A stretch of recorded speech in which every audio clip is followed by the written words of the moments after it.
On the sun-drenched expanse of the African savanna, life plays out in its rawest form, beauty and brutality entwined in a delicate balance. It was just past dawn when the stillness of the grasslands was shattered by the swift and silent charge of a leopard.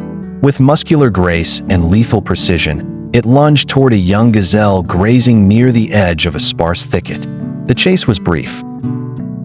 Within moments, the helpless fawn lay beneath the predator's claws, trembling, its wide eyes clouded with fear.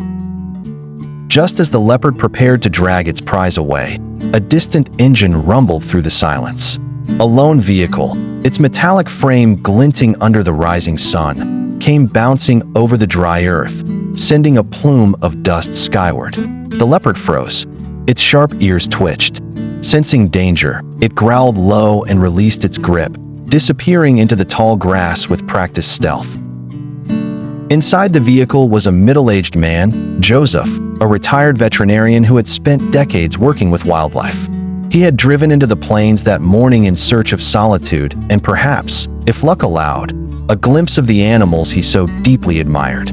What he hadn't expected was to stumble upon a bleeding, half-conscious gazelle, abandoned mid-hunt.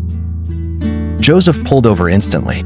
The young gazelle lay crumpled in the grass, its flanks heaving, a deep gash visible across its hind leg. Kneeling beside it, Joseph gently examined the wound, whispering soft words as if the terrified creature could understand his intentions. It was touch and go. The fawn was on the edge of death.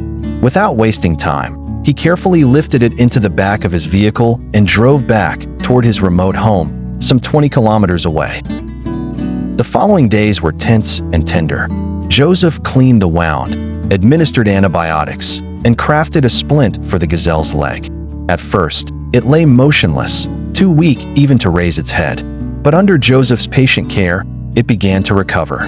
He fed it by hand, using a bottle at first, then fresh greens from his garden. Slowly, the light returned to the animal's eyes.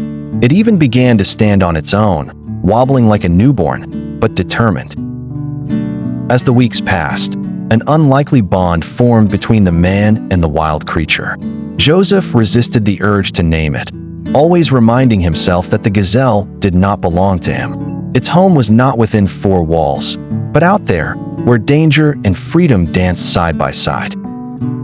When the time came, Joseph loaded the now-healed gazelle back into his vehicle. He drove it to the very spot where their paths had first crossed. As the sun dipped low on the horizon, painting the savanna gold, he opened the door and stepped aside. The gazelle hesitated for a moment, then took a cautious step forward. It sniffed the air, ears alert, heart pounding. Then, with a sudden burst of energy, it bounded into the open field, disappearing into the wild grasses. Joseph stood watching until the creature was no longer in sight. He smiled quietly to himself. In a world where survival often meant suffering, today, for once, mercy had prevailed.